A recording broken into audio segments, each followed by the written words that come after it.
The Galactic Council chamber fell silent as Commander Zyxther of the Kravalian Empire stepped forward, his crystalline exoskeleton gleaming under the artificial lights. Around him, representatives from 47 species watched with varying degrees of interest and concern.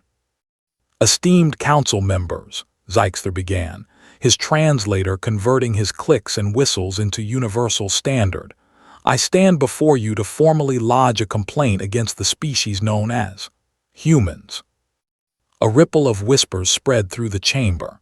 The humans were relatively new to the galactic stage, having achieved faster-than-light travel only 3 decades prior. Most species still knew little about them. "What is the nature of your grievance?" asked High Arbiter Velmun, her 6 eyes blinking in sequence. "They have established a colony on Kepler 442b, a world we claimed 2 cycles ago," Zyxther declared. "We demand they vacate immediately or face the consequences." In the human delegation section, Louis Chen sat perfectly still, his weathered face betraying no emotion. Beside him, Anya Sharma leaned back in her chair, a slight smile playing at the corners of her mouth. "Ambassador Chen," Velmun addressed him, "how do you respond?" Louis stood slowly, his movements deliberate. At just under 2 meters tall, he wasn't particularly imposing by galactic standards. The Kravalians towered over most species at nearly 3 meters, but something in his bearing made others pay attention. "High Arbiter," Louis said calmly, "we surveyed Kepler 442b for 6 months before colonization. There were no Kravalian markers, no settlements, no beacons. According to galactic law, an unclaimed world may be settled by any species capable of doing so. We transmitted our claim." Zyxther's voice rose an octave, his exoskeleton flushing a deep purple. "A claim filed after our survey began," Anya interjected, standing beside Louis, her dark eyes fixed on the Kravalian commander with an intensity that made him shift uncomfortably.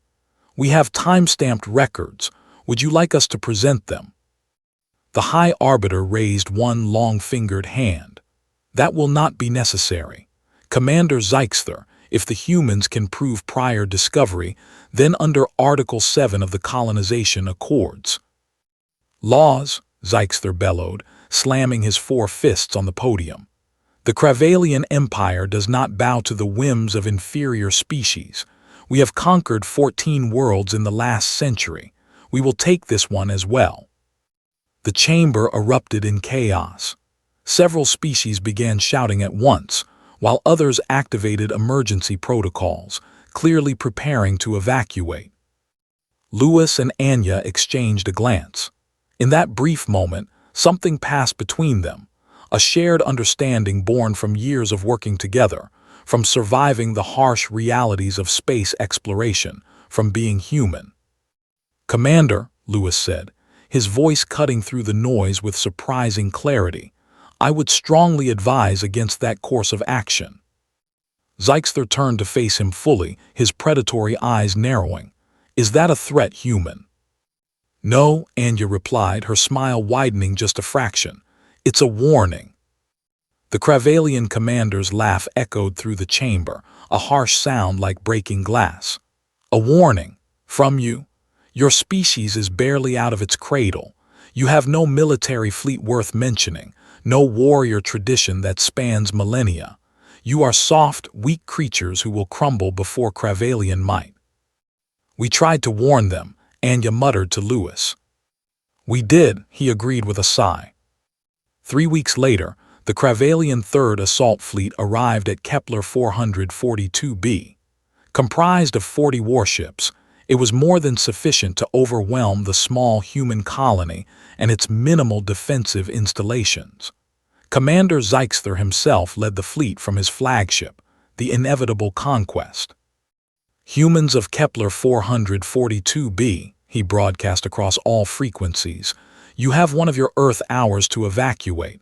After that, we will begin bombardment. Your choice is simple: leave or die." On the planet's surface, Colony Director Marcus Webb received the message in the command center. Around him, 300 colonists, scientists, engineers, families, went about their business with remarkable calm. "Should we respond?" his communications officer asked. Webb shook his head. "No need, help is already here." In orbit, hidden behind the planet's largest moon, the UHSV Anya Sharma and UHSV Louis Chen held position.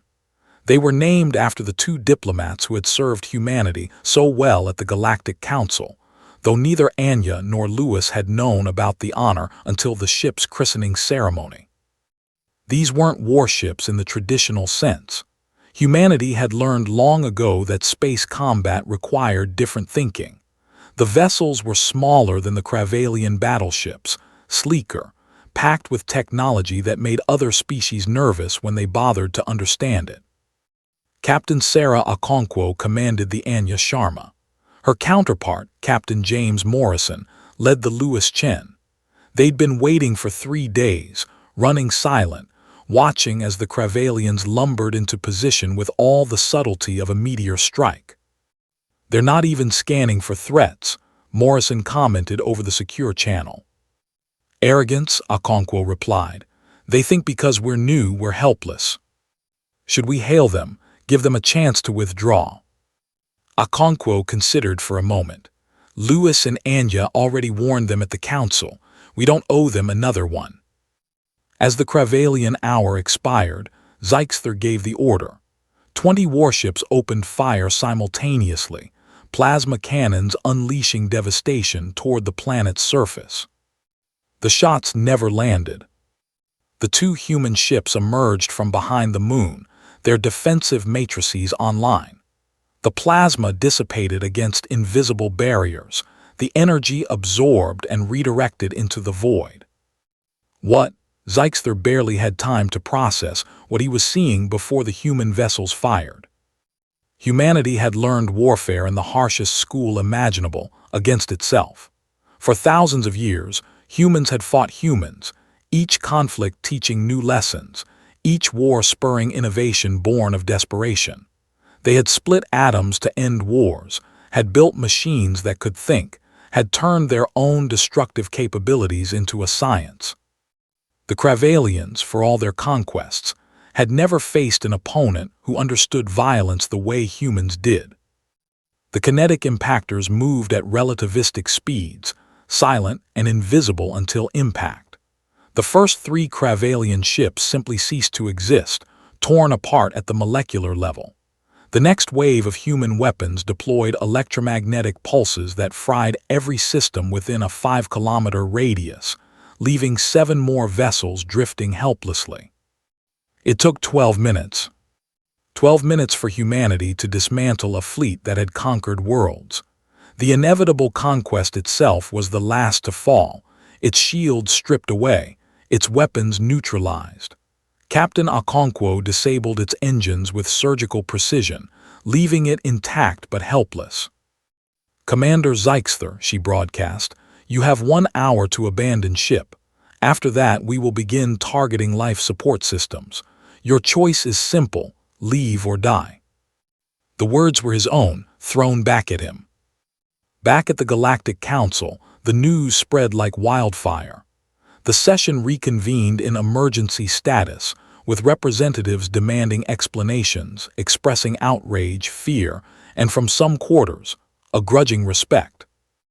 Louis stood before them once more, with Anya at his side. They looked tired but resolute. "You destroyed an entire fleet," one ambassador accused. "We defended our colony," Anya corrected, "and we've transmitted detailed scans of the engagement to all council members. You'll note that we disabled most vessels rather than destroying them. We minimized casualties, but make no mistake, we will not be bullied." "Your species is dangerous," another ambassador declared. Louis nodded slowly. "Yes, we are. Do you know why?" The chamber waited. "Because we had to be," he continued. "We evolved on a death world where everything from microbes to weather tried to kill us. We survived ice ages and plagues. We fought each other for millennia and somehow didn't destroy ourselves. We looked at the stars and decided to reach them despite every logical reason to stay home. Anya picked up the thread. We're dangerous because we understand what it takes to survive, but we're also capable of incredible compassion, cooperation, and creation. We came to the stars seeking friends, not subjects, seeking partnership, not conquest. But if you force our hand, Lewis said, his voice hard as steel, you will learn what 10,000 years of warfare has taught us. You will face the full measure of human determination, human ingenuity, and human wrath. He paused, letting his words sink in. We don't want war, we want peace, but we will have survival one way or another. The silence that followed was profound. Finally, High Arbiter Velmoon spoke. The Council recognizes humanity's claim to Kepler 442b. Commander Zeixther's actions are hereby condemned as unprovoked aggression. Furthermore, she paused, all 6 eyes focusing on the human delegation. Humanity is granted full voting status on this council, effective immediately. As they left the chamber, Anya turned to Lewis with a slight smile. Well, that went better than expected. Lewis chuckled softly. They were warned. Everyone was warned. It's not our fault they didn't listen. Across the galaxy, a new warning began spreading through diplomatic channels, whispered in trading posts, coded into cautionary databases. A warning that would echo for generations. Never attack the humans. Face their wrath and survival is impossible. Humanity had arrived among the stars, and the galaxy would never be the same.